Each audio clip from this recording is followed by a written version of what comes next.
Hello there. Did you know that you can hear all of the things that my guests might have failed to divulge in the main episode by joining us in our subscriber community, Failing with Friends? It's where you will hear really riveting pieces of information like Olivia Atwood's dream date location or Miranda Hart's advice on performing bodily functions in front of your partner. Just follow the link in the podcast notes and we will see you there.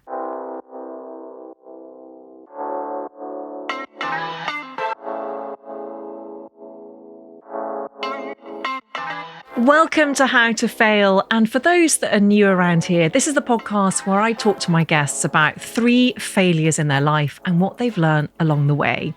Please do follow this podcast because it really helps other people find us. And please do share it with all of your friends and family members and even people you don't like. We're not fussy. Thank you so much for being here. On all of my body of Queer Eye, it's the only time where the hero looked worse when I was done. I was like one wrong thing away from like losing everything. And there are times where I'm like snappy and short and I need to work on it. And it's a process that I've been working on for like 37 years. My guest today is a shaper of culture, a queer icon, a 3 times New York Times bestseller, a podcaster, award-winning TV personality, a business magnate who started their own sustainable hair care brand. I'm running out of breath, there are so many achievements. And according to their own website, an HIV-positive, non-binary truth teller determined to make this world a better, more equitable, yet funnier place.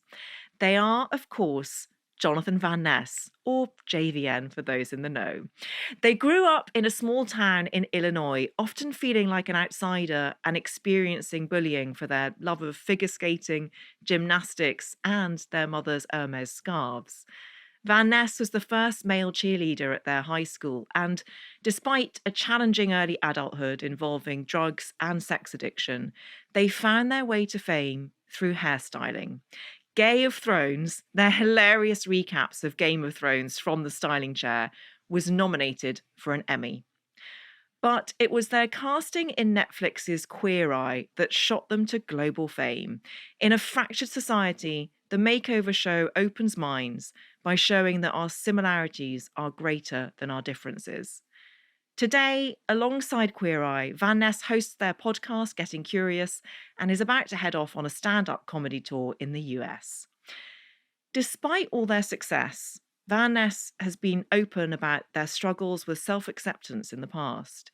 In their award-winning 2019 memoir, Over the Top, they wrote, "When you have this much personality, there's a fear lurking just below the surface. If you knew all of me, you wouldn't love me anymore. You would no longer want me as your new best friend." Jonathan Van Ness, welcome to How to Fail. Hi, thanks for having me. Thank you so much for being here. And I totally want you to be my new best friend. Well, thank you so much for saying that, honey. I want to be your best friend too. It's done. It's a done deal. But I wanted to end on that quote partly because your memoir is so beautifully written. And partly because it spoke to something deep in my soul, that sense that however someone sees you on the outside, you could be feeling totally differently on the inside. How do you feel now in terms of that self-acceptance? I feel in a completely different place than when I wrote Over the Top. I think when Over the Top came out, I had equal parts relief and vulnerability hangover, as Brene Brown would say. I did disclose my HIV status in that book. And while I thought I was like really ready to share everything that I shared in the book, I really was like, I just wasn't prepared for the reaction. And I went through something so hard at the beginning of last year, which was this Rolling Stone article that was just like a devastating experience for me. But one thing that taught me was that my idea of self-acceptance I thought was self-earned, but really it was because of the validation of social media, of so many of those achievements that you read in that intro. And my sense of self-acceptance and self-love was so rocked by that experience that like such an intense depression, such an intense, just so many experiences that got brought up to the surface that I never kind of saw coming, that it made me rethink so much of my career, so much of how I come across in public. And ultimately, it really did teach me that like validation has to come from inside, because if you are relying on it from other people, media, parasocial relationships, it will leave you a hollow shell of yourself. Oh, Jonathan, I'm so sorry. Oh my God, it was so It traumatizing. was an article that basically made various allegations about bad Said I was an behavior on set. emotionally abusive monster with rage issues who was a nightmare to work with in any capacity. And I think the reason that that's coming up for me is because I knew with Queer Eye, like, and I say in Over the Top, like, who you see on Queer Eye is who I am, and there's so much more. And so I was always scared with Queer Eye because I was like, I don't know if I can live up to this version of myself all the time. And there are times where I'm like snappy and short and I need to work on it. And it's a process that I've been working on for like 37 years, you know? I Yes. mean, so I think, and it's like almost the year anniversary of it. And I'm just, there was a time where I like didn't know what my life would look like. And I feel better than I've felt in such a long time. And I can imagine that Queer Eye could have been so crushing to have to live up to when we are multifaceted humans and we can't be easily pigeonholed or put into a box.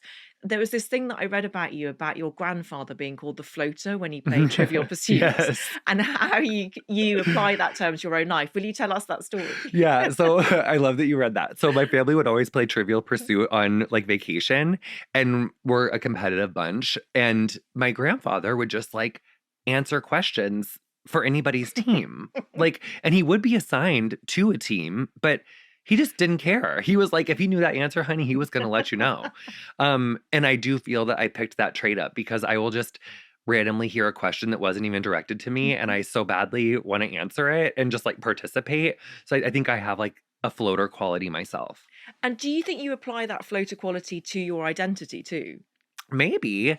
I mean, I think if anything, I think I just like love to learn things. And as long as it's not math, I just like want to learn about that. I think it's really interesting. Yes, hence Getting Curious, your podcast, and you're about to launch Getting Better. Yes. I've been podcasting for such a long time. I think it was like December of 2015 that I started getting curious. Oh, you are an OG. Yeah. And then I went from December of like 15 to like February of 17, booked Queer Eye.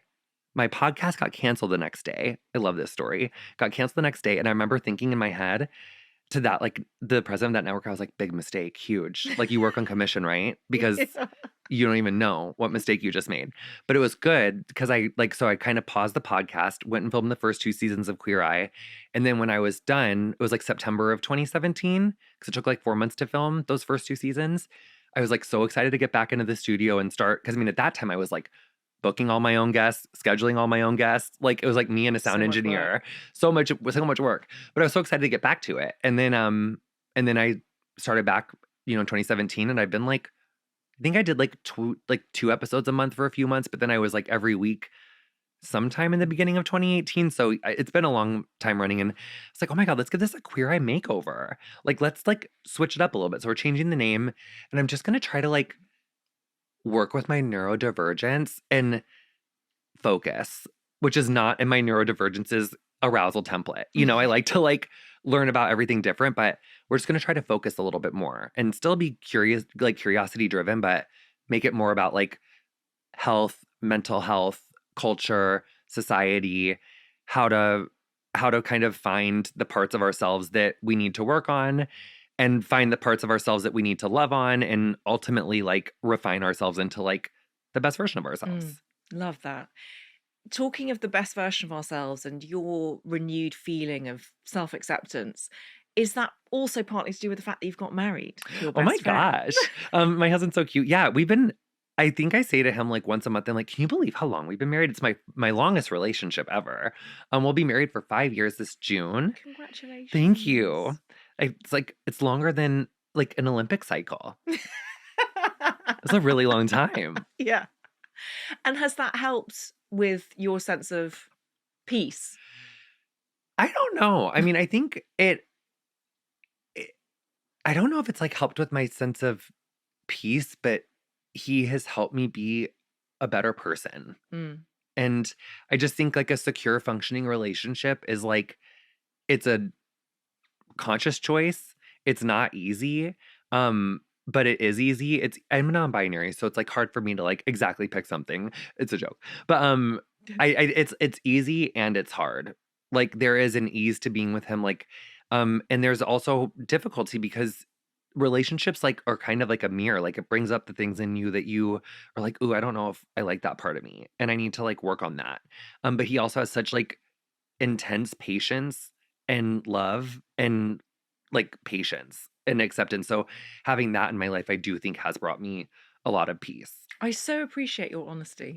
Uh, So that brings us neatly on to Queer Eye. And before we get onto your failures, I just wanted to say thank you for Queer Eye. oh my God. It still has the capacity to make me cry every single episode because it's about not only how people feel about themselves, but it's also a challenge to the culture at large, it feels now. In the times that we're living through, it is a show about acceptance and inclusivity.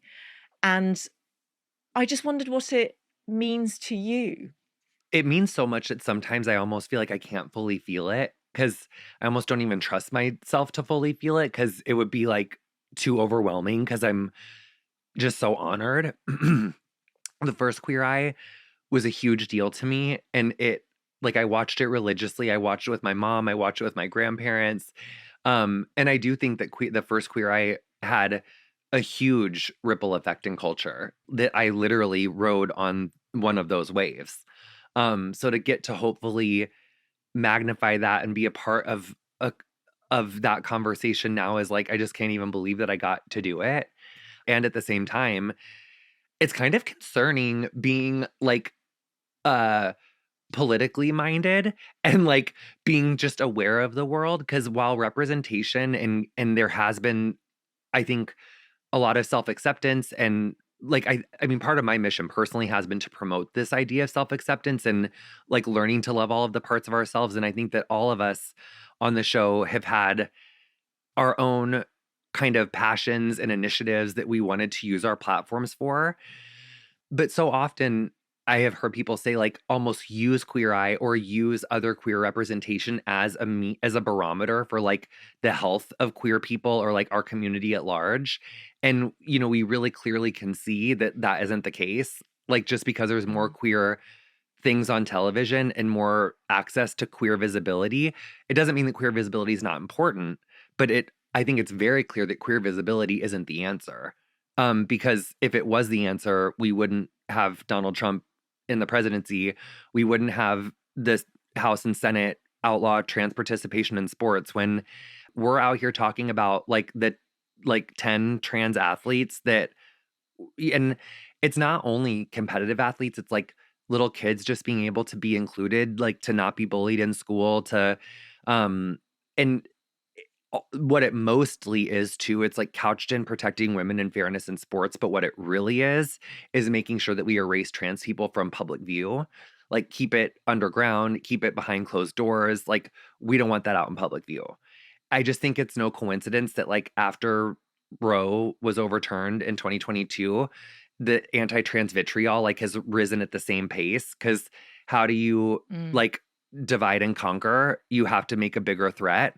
And so once like the ultimate threat was carried out on women in 27 states in the United States where they no longer have access to reproductive health care, it's like a pretty convenient boogie person, to come up with in trans women or just, trans people. So yeah, it's a huge honor to be part of Queer Eye. I love Queer Eye so much. I also want us to be able to have like I want politicians and leaders to do a better job of like advocating for queer people. Final question before we get on to your failures. Do you feel less safe in Donald Trump's America? 100%. But I also don't feel like I mean, I live in Texas and I felt really concerned there I went there for Queer Eye back in season 6 and then my husband and I decided to stay. Just like slower pace, you drive everywhere, like more affordable. But it's gotten worse. I mean, it's even just in the last 4 years I don't wear heels to dinner there. Like, it has totally gotten worse. Because if you did wear heels to dinner, I just like I'm literally think about where the exits are. Like I can't run as fast if uh, I'm in a heel. that's so sad. And But I'm so sorry that you're going through it and that the community is going through it. I just feel so bad. It's like our community, but it's also like there's just so it's like it's gun violence. It's like there's just violence. Period. It's you know it's weird. Mm. But I still do love America. But I wish we could get it the fuck together. Yeah. Maybe you should run for office. Can you imagine? I actually can Honey, imagine. I'd rather just be like an ambassador to like a chic country. Yes, Or even just ambassador like to Paris. any country, really. Yes. Like I don't even have to be like I just think like Ambassador Van Ness would be fun. Yes. It's like a little less pressure. It's also not elected. I don't know if I could go through an election. My rejection sensitivity. Yeah, fair enough. Hard. I can so see you as an ambassador with the hosting and the Oh my chic God. outfits. Oh, actually, no, I don't want to. The Okay, hosting, I forgot about that. I don't want to have people over to my house. Like, I don't want them using up my nice china. Like, cause you get like cute ambassador china, I feel. Like there's like Yeah. probably like pretty china at like the embassy. Yes. I don't want these hoes messing up my fucking china. Your first failure, we're talking about TV, and the first failure is the Getting Curious TV show being cancelled. Tell us about this. So I pitched it like the end of 2019. Netflix was like, we're going to think about it for a while. And then they said, we're going to do it, but we don't know when we're going to do it. And then I was like, that's kind of nice. Like, I'll just keep thinking about like how to adapt it to TV, like no pressure, no timeline, obsessed. Like it's like development. Then the pandemic happened and it was like later on in 2020, like September-ish. And we'd moved to Texas in like March of 2020 and did like 4 days of our first episode when everything shut down. And so then it was September of that year. And I think, it started to become clear, like you couldn't have 5 people in a car like anytime soon. So then at that time, Netflix was like, okay, we want to go into production on your show now. And when I got that call, I had this voice in my head, like my intuition was so clear. And it was like, it's a mistake to do this while Queer Eye is on TV. Like, don't do it now. Because if this has to compete with Queer Eye, it's like never gonna work. And so what I said was, I was like, oh my God, I'm so excited.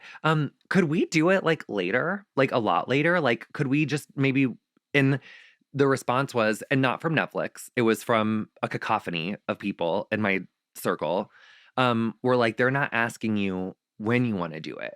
Mm-hmm. It's like now or never. So under pressure, I said yes. And it just never felt right. Like I've never worked harder on anything in my life. I was so scared because we didn't even have vaccines yet. So much pressure. If I end up on like the 6 o'clock news and like someone's grandma dies because I wanted to learn about fucking figure skating or, Yes. or snacks, like it just was this immense amount of pressure to like film under. And so the whole creative of the show was originally like a travel show where I was like going to colleges, going into labs and it just got totally, we got kind of sequestered into like New York City. Like we had to be in like, a very small area. And so it just ended up being like a completely different vision and a completely different, so proud of what we made and our crew and our showrunner and myself. It's like the first thing that I ever executive produced. And I think to EP your own series, like I'm so proud of what we got to do, but it wasn't the vision. It felt like just a insect getting like hurled at a windshield. Like I remember thinking that whole time and saying that whole time, like, as long as we get a season 2, like then I won't feel like I failed and it'll give me another, like makes me want to cry thinking about it. I'll just know that it was like worth it. And then when it got canceled, it was just like so brutal. Like, and then realizing that like Netflix's expectations of the show were like, frankly, so unrealistic. Like they needed my show to be more successful than Queer Eye in order for it to even ever come back. And if I would have known that my show that was a completely different concept and was seeing me in a completely different way was up against a show that's had like 2 decades and millions of dollars in advertising given to it, I would have just listened to my intuition. It was so many good learning experiences, but also kind of soul crushing. And when you learned that it was cancelled, I'm very interested in how people learn to deal with rejection, because I often think that rejection takes you back to very, very early trauma. Yes. Did it remind you of rejections from your childhood? Yes. Can you talk a bit on that? Because I mentioned it briefly in the introduction, but that feeling of never quite fitting in, quote Yeah. unquote. I remember being in the shower, like, a couple days after, like, the final call and, like, knowing for sure it wasn't coming back, and I just was so angry, and I was like, I wanted to be mad at my agents, I wanted to be mad at the network, I wanted to be mad I just wanted to blame something, and I was like, "Who?" And then I remember I was, like, washing my hair, and then I, like, stopped, and I was like, "Girl, the only person you have to be disappointed with or upset with is you." Like, your voice, your intuition, like, told you clear as day. I heard it crystal clear.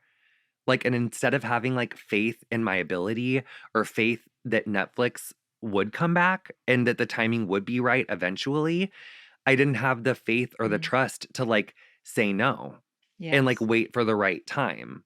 I was like, "Well, I might never get it again." So it came from this, like, fear-based place instead of this, like, love, confidence-based place. It came from this, like, place of force instead of trust. And once I got that message, I was like, "Oh, I don't need to blame anybody. I don't need to this isn't really like, it is kind of a reflection on me, but it also doesn't have to be, like, a career definer. You got to executive produce something on Netflix that's major, like, not very many people get to say that they've done that, and, like, how cool." And I think for me, like, I really do love podcasting, like, I love the medium of it, I love the connection of it, I love the frequency of it, I love the community of it, and so my biggest thing was I was, like, just happy that I got to keep doing my podcast and that Mm. that didn't have to be the end of that road. Do you do much parenting of your inner child? I try, but sometimes we forget. Yes, and sometimes I find it so cringe, Yeah. but it's so necessary. Yes. So tell me a bit about childhood Jonathan and what they were like. Basically like how I am now, but, you know, very, like, into random things, like figure skating, gymnastics, rocks. Very, very ADHD, and I wasn't diagnosed until I was 25, but I can see how in retrospect, like, that ADHD and that neurodivergence, like, really kept me like, that I think a lot of the bullying and a lot of the separation and anxiety, like, stemmed from that. Because my hyper focus and, like, hyperactivity on certain things was, like, overwhelming Mm. and still is. I was mildly bullied, I would say, at my first secondary school. And a large part of my drive, still, I think, is trying to prove those people wrong. Do you relate to that? No, only because my drive really was, like, I never wanted to ask my family for money. That was, like, one big drive, and then the other big drive is that I wanted to make the world better a place for queer people. Yes. Once I got out of my hometown, that was, like, my "fuck you" to those people. Like, because I was like, "I don't have to see you anymore." And that idea of not wanting to ask your family for financial help, does that apply to other areas of your life too? Like an unwillingness to ask for help?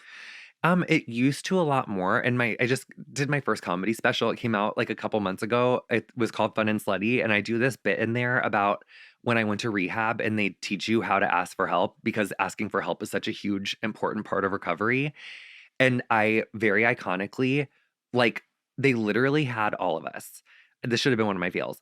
They had all of us put on blindfolds, and you had to, like, go to this, like, rope maze in the middle of this forest and, like, blindfolded get yourself out of this rope maze, like, holding the ropes, you know? And they were like, "You have an hour," and then it blows up, but that was, like, a joke, the blowing up part, but it wasn't funny to me because I was crashing off meth, and it was, like, the second day that I was there. Um, so I was like, "Oh my god." But I was the only person that didn't get out of the rope maze because there actually was no way out. You had to raise your hand and ask for help, but it never occurred to me to do that, so I was literally the only person in the freaking maze when the hour was over. So, yes, asking for help did not come naturally to me. I felt really like I need like, pull yourself up by the bootstraps, like, don't ask for help. But now I think I've learned it really is so important to say, like, when you don't have it and when you need support and when you need help, um, to varying degrees of success. Yes. But yeah, I have gotten a lot better. That is such an extraordinary metaphor, that rope maze in the forest. Let's move on to your second failure. I'm so glad that you've chosen this one because we don't often get business failures. And I think it's so important to open up the conversation around it. So the second one is learnings about launching and owning a business. Tell us why you chose this one. Oh my gosh. Well, Largely because I'm so proud of JVN Hair, and I'm so proud of our resilience and our ability to bounce back and find a way. Um, so yeah, I launched JVN Hair in 2021 with this company that doesn't exist anymore. It's like growth at any cost was their kind of mode. So it was like they had really big budgets and it was like grow, grow, grow. Like, And this is a parent company. Sorry. yes. So I'm a complete ignoramus when it Yeah, comes to okay, okay, business. right. Okay, okay. Yeah, so it's a parent company. So there's a few ways that you can do it. You can either like go and raise your own money to like, go out and do funding, which would be like you would make like a pitch deck and have like a plan, and then you would go raise money and then you would like launch your business. But that felt really overwhelming to me. And I was like, I don't know how to do that. So I went and found a parent company that they either fund it or they raise the money.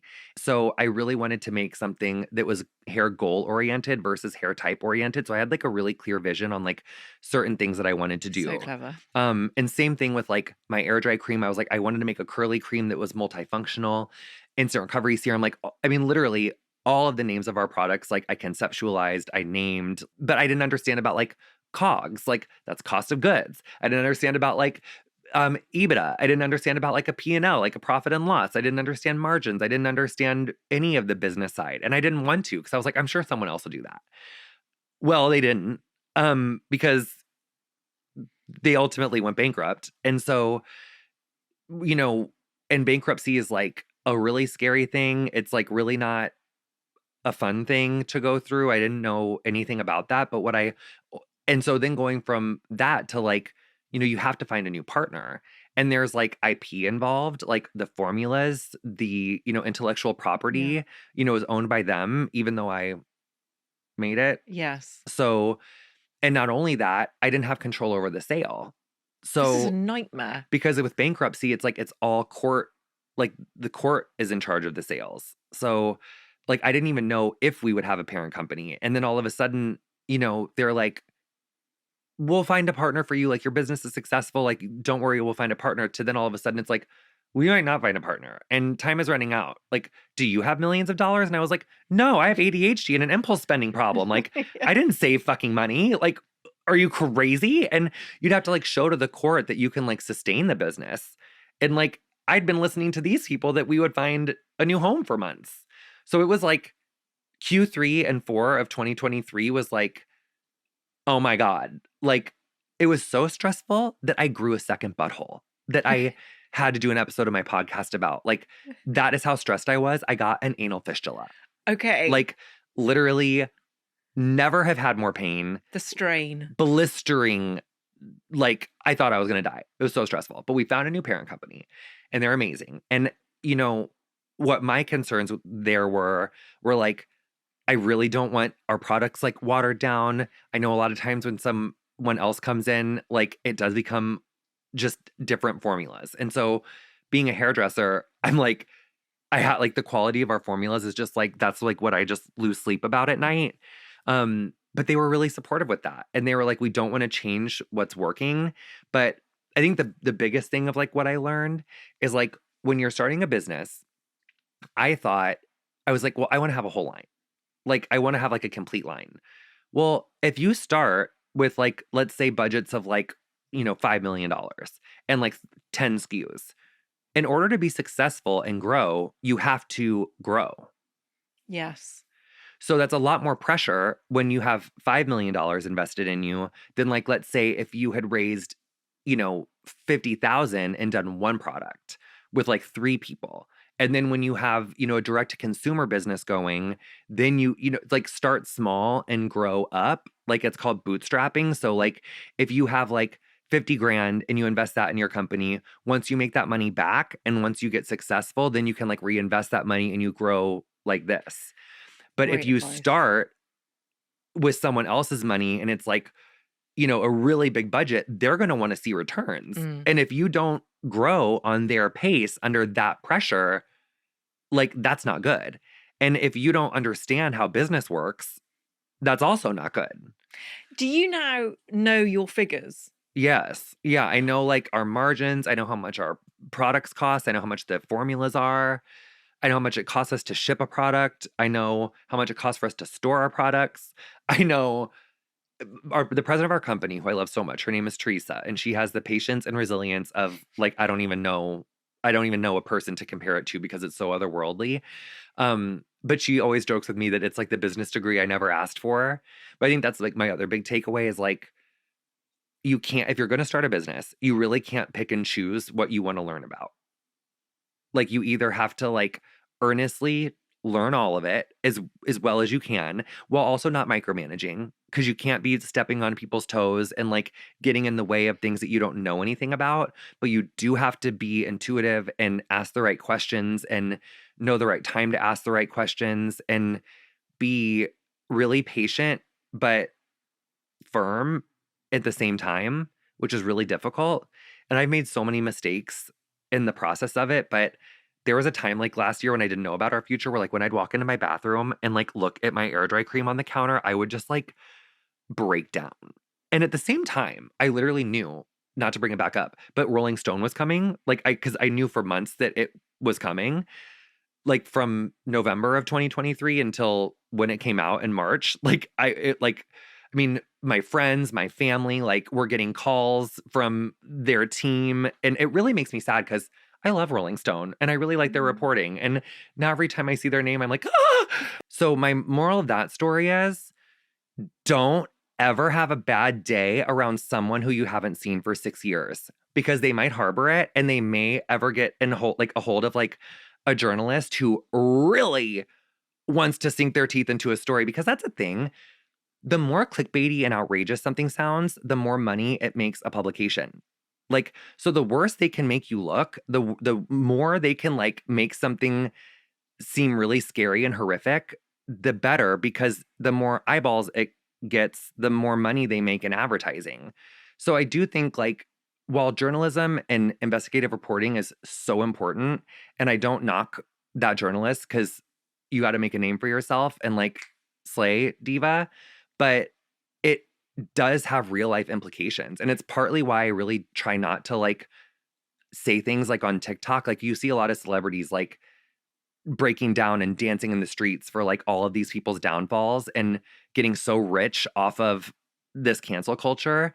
And there is like, and it's not even only people that are like crazy successful. Like, even for me, like, I was like one wrong thing away from like losing everything. Like, JVN Hair was compromised, our retailers were compromised, my podcast was compromised. It was really serious. And the words that the sources used in that article were intentional to create as much damage as possible. Because who wants to work with an emotionally abusive nightmare with rage issues? Mm. You know? So that was like, it was just all of that was happening like at the same time. Like finding a new home for JVN Hair, dealing with the impending article, like dealing with the casting changes in the show, dealing with like all of the world kind of like just surviving that pylon was like really so crazy. I can't even imagine. I think it's so interesting to hear you talk about journalism because I know that your heritage is journalism. Yeah. You have a whole family lineage of Yeah. journalists. And that idea of being one step away, I mean, who amongst us hasn't had a bad day where we've been ruder than we thought we were going to be to the guy driving the taxi? Like it must be such a crushing pressure. So you're at this point at the end of 2023 where it feels like you're having to question yourself in business and yourself And just not as a trusting myself person. at all. Oh, Cause like I was like, I trusted like with getting curious, like didn't work out. JVN Hair, like trusted the wrong people, like totally got just burned. And so, yeah, that was like, that was all really intense. But I think for JV and Hair, I'm just so proud of our team, so resilient, like stuck through so much. Our president, like, I'm just so proud of us. And now what we kind of have done is like, sometimes you do have to like shrink to grow. And I didn't want to like throw the baby out with the bathwater. Like, I wanted to like, this is my legacy. Like, I worked so hard on these formulas. I worked so hard on this concept. And I want to see it through. And I really believe in our products. And so like a year later from like because our transition happened in January of 2024 to our new company. So it's like a year and a couple months later, like we've had like successive growth in the last few months. Like our numbers are getting better. Like it just was really such an intense transition. And I'm just so proud of our team for sticking it out and having the wherewithal. Like so grateful for the people that like stuck with us. We love you. Yeah. Your products are amazing. Thank you. And yes, you should be proud of your team, but you should be so proud of yourself for getting through this. Thank you. You really should. And Thank thank you. you so much for talking about Oh my it. God. I wasn't going to talk about that, you guys. And then but then it just, but that's the other thing. Like there's certain things that I just feel like such guilt and shame about that I felt like I'm afraid to talk about it. And also like the last time I talked about it on a podcast, it was like, got all of this pickup in the press, which like that created this whole other like just mental like, like, cause it's just terrifying. Like having your humanity and like whether you're a good or bad person be litigated in clickbait media is like not fun. Yes. And it's really not good for people. Well, also, you quoted Brené Brown earlier, our queen, Brené. Obsessed. Totally obsessed. And she famously says that shame thrives in silence. That Yes. the antidote to shame is sharing, is Yes. talking about it. And that's why it's important.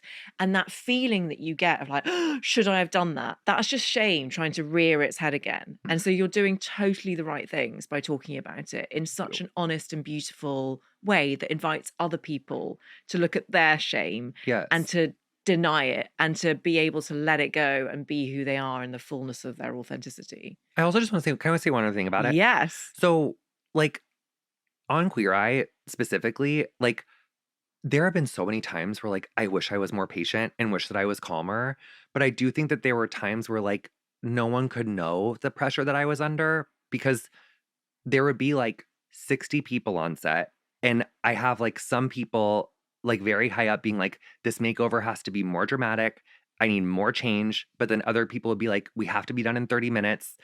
And you're on camera with all of these people like swirling around you, doing mic checks, like in the middle of foiling someone's hair. Like there were times where I was like, these are chemicals. Like I can't have this. Like, do not interrupt me again. Like, don't come around me again. Like there's chemicals like right next to this lady's eye. Like I'm talking like safety, OSHA, like please don't. There were times where I should have been better and I should have been more patient and I could have been more graceful and patient with it. But I just wish that I could have, the people who I hurt, obviously, and those sources, like I wish we could have talked about it. I wish I would have known because I would never intentionally hurt someone. But I also get the difference between intention and impact. So if given the chance, I would have loved to have repaired those relationships, like not in front of the world on Rolling Stone. But if their intention was to heal the relationship, these people know where my email is. I've worked with them, but that wasn't the intention. The intention was to hurt me as bad as possible. And I think that sucks because Yes. I also think there was a lot of like trans misogyny wrapped up in that because I've seen other people act much worse that never would have that feedback, but they're not femme presenting queer people. And I don't mean my castmates. I just mean like people in the industry. Do you feel like you've made an effort to change your own impact now when you're filming? Yes. Okay. Yes. And were your castmates supportive? Yes. It brought us all closer. I love watching the dynamic between you on screen. They're so cute and funny. Yeah. That actually seamless link brings us on to your final failure, which is to do with Queer Eye, and it's a specific makeover. Oh my God, I still think about it. I lose sleep over it. I'm so intrigued because I know that I rewatched this episode, but I remembered it. But I'm so intrigued why you've chosen it. It's Ted Terry. It's the only episode I've ever like left crying. Like I left that salon, not to his face, but when he left, I broke down. You did seem really down. In that green t-shirt. I still remember what I was wearing. Like I broke down. Okay, so why Max? So it's Ted Terry. He's a local mayor and it's season 2 of Queer Eye and he has a beard. Yes. Okay, so tell us the story. Ted Terry was like, we hadn't done very many episodes. And Ted, if you're watching, I was like, with his beard, it was his resistance beard. This was like 2017. Trump had just been in and he was like growing that beard out since Trump had been in office. And I thought it was so cute. I was like, he's giving me like woodsman, like mayor man, like cute ass, like fucking beard. I was very sexually attracted to his beard. And I was like, it just needs a little shaping. But production was like, this is a makeover show. You can't do like these little tiny beard trims. Like we want to see like a bigger makeover. And I was like, you guys, we aren't doing like makeovers for the sake of it. Like they have to be hotter. Like they need to look better after the makeover. You don't want it to look worse. And so the whole time I was cutting his hair, I kept having people coming out and be like, oh, like, we need to talk to you. And I like would get taken in the back, and I had like all of these folks like pressuring me to like do this cut. And I was like, I really felt dedicated to my creative vision and like wanted to realize my creative vision. But then once I was done, they were like, it's not enough. Like the beard goes, like cut his beard off. So I was like, oh my God. So then I cut the beard off. But then his haircut, like with no beard, like I was like, let me do a little bit more. But the next thing I knew, like it wasn't blending, the top wasn't right, like it didn't look right together. And then like I felt like they needed to leave and I'd like taken too long. And I just like I wasn't happy with it. Like it wasn't how I wanted it to look. And I was like, definitively, I think of all of my work on all of my body of Queer Eye, it's the only time where the hero looked worse when I was done. And that just, I remember like watching his playback like in the loft and just being like, like it's not cuter. And he's had his beard forever since, thank God. Good call. Yeah. But yeah, just that was just, it's just like being overruled on your department is just never fun. It happened one other time, and after I left, they had him cut his beard off, which like trauma. And then after that, I was like, that's never gonna happen again. And then thank God it never has. So now we just like stick with my vision. And has Ted Terry been in touch since? Well, I follow him, and he's a what's his new title? He's not a mayor anymore. He's like a commissioner. Okay. Yes, but his beard is back, thank God. And Okay. he's so cute. I just think he's such a nice man. So nice. And does he know that you regret the makeover that you I gave think I him? slid in. I'm not sure. Let me look. Oh my gosh. I think I love it. I think we have had this talk, but I'm gonna look really quick. Because he actually liked his makeover, or seemed to. Did he? Well, Okay. I think maybe it was just edited out. yeah. Well, I mean, he liked it to my face. Yeah. He's Commissioner Ted Terry, honey. Commissioner. The beard is very back, Yeah. and it's so cute. I mean, he just looks good with a beard. He looks great. He looks great with a beard. Yeah. But that's a trimmed beard. It was. Yes, it was a little bigger. It was quite survivalist. When you Oh my God. Oh wait, stand by. Are you texting him right now? Yes. Okay, let's just send him a video. Okay. Okay. Ted, honey, I'm with Elizabeth. We're on the How to Fail podcast, and I'm just giving you a heads up. I love you so much. But I was talking about me cutting off your beard is like one of my biggest Queer Eye fails. Because I just think you're so cute with a beard. And I'm so proud of you. And I'm so proud of you. And I am so happy that you were just giving it to him in Georgia. And I just love you, and you're the best. Bye. Yes. Oh my, Pat, look at that. Real time. Did it. Real time. Let me know what happens. I will. Yes, thank you. Beards. Wait, now I've got off track. Social media. Yes. That's what I wanted to ask you about. So we've spoken a lot through our conversation about that idea of knowing yourself and trusting your instinct. How difficult is that to do when you have such a huge following on social media? It's hard. It's really hard. And I think like this is something where I really like just hats off to Mel Robbins. Like she's really helped me. Like I really feel like the bigger my career got, the less willing I was to like put myself out there on social media, believe it or not. And I feel like I kind of pulled back. And ever since her book and like her let them theory, it's like I want to try to stay more true to myself and like let people think like what they're going to think, because I can't control your reaction, and it's not my job to control your reaction, but it is my job to tell my truth and to share what I've experienced, like with kindness, is, you know, as much as I can. So, which I totally fall short on sometimes, but I think that's what I'm trying to do, and I'm trying to lean more into that. Okay. Yes. That theory has really changed the world, hasn't it? Yeah, The let them she theory. is doing it. Yeah. Final question. I've loved this chat so much. Me but too. We I feel have like I talked a lot. I'm sorry. never apologize for that. You talked just the right amount. Okay. And I'm thrilled that you did. You know this, as an interviewer, it's so wonderful when someone talks and opens up. I feel very safe here. I'm so happy to I hear do. that. That's the thing that I most want people to feel when they come into I this do. pink womb. Yes, it is a pink womb room. I love it. I want to ask you, if you had the chance, what you'd do to Donald Trump's hair.